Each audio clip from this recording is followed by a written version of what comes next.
Assalamualaikum warahmatullahi wabarakatuh. Kami dari kelompok 7 dengan anggota yang pertama Muhammad Fatfilayati, NIM K2318050, dan yang kedua saya sendiri Tania Ainindya Harmawan dengan NIM K2318066. Di sini kelompok kami akan membahas tentang ensemble kanonik. Yang pertama, probabilitas kemunculan assembly. Seperti disebutkan sebelumnya bahwa ensemble kanonik disebut oleh sejumlah assembly dengan energi yang bermacam-macam. Kita mulai menurunkan persamaan-persamaan yang berkaitan dengan ensemble kanonik. Mari kita tinjau assembly ke I yang merupakan salah satu elemen dari ensemble kanonik yang akan kita bahas.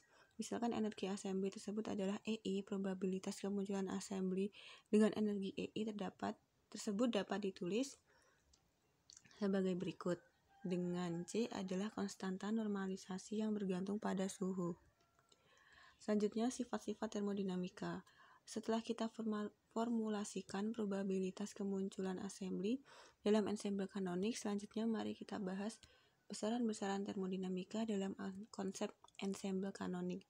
Pertama, kita menghitung energi rata-rata yang dimiliki assembly. Assembly yang berbeda memiliki energi berbeda, walaupun tidak menutup kemungkinan memiliki energi yang sama, tetapi ada satu nilai energi rata-rata yang dimiliki semua assembly. Perata-rataan dilakukan pada semua assembly dalam ensemble kanonik. Energi rata-rata assembly memenuhi hubungan sebagai berikut. Selanjutnya, energi bebas Helmholtz. Energi bebas Helmholtz didefinisikan sebagai F sama dengan E dikurangi Ts. Energi bebas Helmholtz memiliki peranan yang sangat strategis dalam termodinamika. Semua sistem termodinamika berada pada keadaan setimbang, dan keadaan setimbang dicirikan oleh energi Helmholtz paling kecil. Tampak dari definisi energi Helmholtz bahwa nilai terkecil dicapai jika energi yang dimiliki sekecil mungkin dan entropi sebesar mungkin. Itulah sebabnya proses termodinamika dapat terjadi secara spontan menuju ke kondisi dengan energi makin kecil dan entropi makin besar. Dengan melakukan diferensial pada dua ruas ungkapan energi Helmholtz dapat kita dapatkan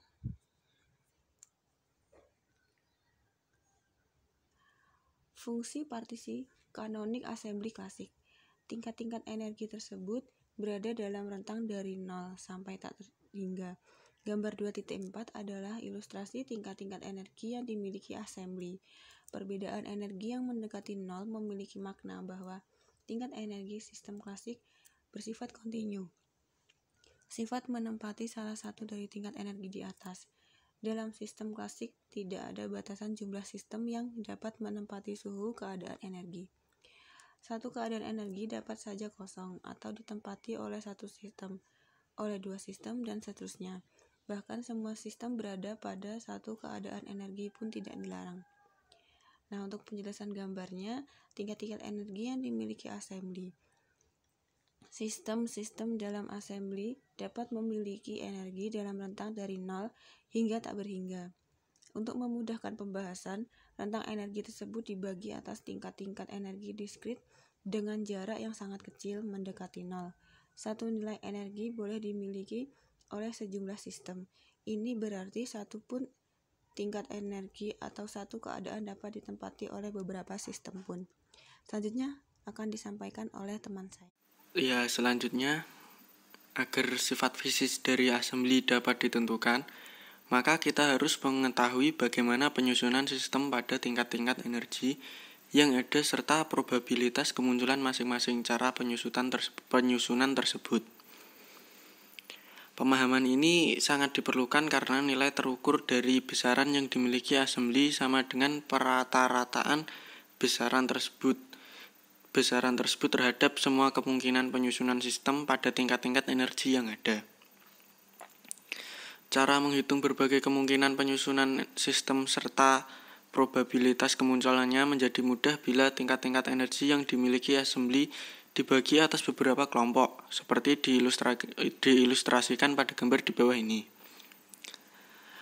Di sini kita membagi tingkat energi tersebut atas M kelompok. Kelompok-kelompok energi dalam assembly Satu garis mewakili satu tingkat energi dalam assembly. Tingkat-tingkat energi atau garis-garis dikelompokkan lagi. Satu kelompok mengandung sejumlah tingkat energi di mana jumlahnya bisa berbeda antara satu kelompok dengan kelompok lainnya. Namun, nilai-nilai energi dalam satu kelompok diwakili oleh satu nilai energi saja atau energi rata-rata. Mewakili pada satu nilai energi ini dapat dilakukan karena selisih nilai tingkat-tingkat energi dalam satu kelompok sangat kecil atau mendekati 0. Untuk assembly kanonik, N sama untuk semua assembly, tetapi EI dapat berbeda untuk assembly yang berbeda. Jumlah cara penyusunan sistem-sistem dalam assembly yang memiliki energi total EI adalah sebagai berikut.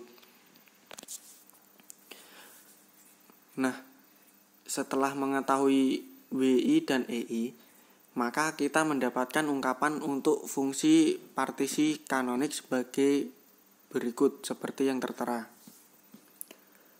Di mana indeks I adalah indeks untuk assembly, bergerak pada semua assembly dalam ensemble. Satu assembly dalam ensemble mewakili satu konfigurasi yang mungkin terjadi. Jadi, jumlah assembly dalam ensemble sama dengan jumlah konfigurasi yang dapat terjadi. Selanjutnya, fungsi partisi kanonik assembly semi-klasik. Para ahli memperbaiki sifat yang dimiliki sistem dalam assembly tersebut dengan mengenalkan konsep assembly semi-klasik. Sistem-sistem tetap memenuhi sifat klasik, namun pertukaran sistem dari dua keadaan berbeda tidak menghasilkan konfigurasi baru. Jumlah pertukaran total N buah sistem adalah N faktorial. Dengan demikian, jumlah konfigurasi pada assembly klasik dapat diperoleh dari jumlah konfigurasi pada assembly klasik dibagi dengan N faktorial.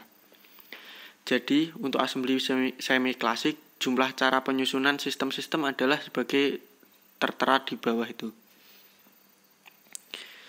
Dengan melakukan langkah yang sama, maka kita sampai pada kesimpulan untuk fungsi partisi kanonik assembly semi-klasik adalah sebagai tertera di bawah ini. Selanjutnya, formulasi kanonik gas tidak ideal. Hingga saat ini, gas yang kita bahas adalah gas ideal. Kita tidak pernah memasukkan interaksi antara partikel gas. Memang persamaan yang dihasilkan dapat menjelaskan banyak pengamatan tentang sifat-sifat gas seperti hukum Boyle, Gay-Lussac, dan persamaan gas ideal secara umum. Namun karena tidak adanya interaksi antara molekul atau atom gas, maka gas ideal tidak pernah bisa berubah wujud menjadi cair. Pencairan gas hanya bisa terjadi kalau ada gaya tarik antara molekul gas. Saat mendekati suhu pencairan, energi yang dihasilkan oleh gaya interaksi tersebut lebih besar daripada energi termal. Jika kita ingin membahas fenomena pencairan gas, maka kita harus keluar dari batasan gas ideal dan mulai memperkenalkan konsep interaksi antara molekul atau atom gas. Dengan menggunakan konsep ensemble kanonik, kita diperbolehkan untuk memperkenalkan interaksi antara partikel gas dalam assembly, misalkan energi yang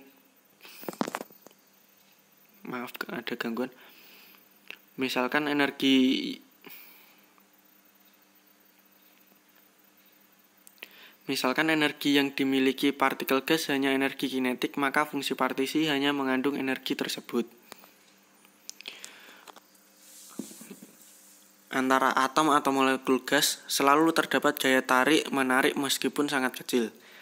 Gaya tarik tersebut menjadi dominan ketika suhu cukup rendah. Gaya tersebut dapat menyatukan atom atau molekul gas dalam fase baru, yaitu fase cair. Tanpa adanya interaksi antara atom atau molekul gas, maka tidak akan terjadi proses pencairan gas. Untuk membahas mekanisme ini, maka kita tidak dapat menggunakan teori gas ideal. Selanjutnya, fluktuasi energi assembly. Seperti sudah kita bahas sebelumnya, karena ensemble kanonik memungkinkan aliran energi keluar atau masuk dari atau ke dalam assembly, maka dapat terjadi fluktuasi energi yang dimiliki oleh assembly tersebut. Misalkan E adalah energi rata-rata yang dimiliki assembly tersebut. Misalkan suatu saat assembly tersebut memiliki energi EI, penyimpangan energi sesaat assembly terhadap energi rata-rata adalah sebagai berikut, tertera di bawah. Ilustrasi fluktuasi energi assembly. Sumbu datar menyatakan assembly ke I, sedangkan sumbu vertikal adalah energi yang dimiliki masing-masing assembly. Garis mendatar adalah energi rata-rata assembly. Sekian yang dapat kami sampaikan. Apabila ada kekurangannya kami mohon maaf. Wassalamualaikum warahmatullahi wabarakatuh.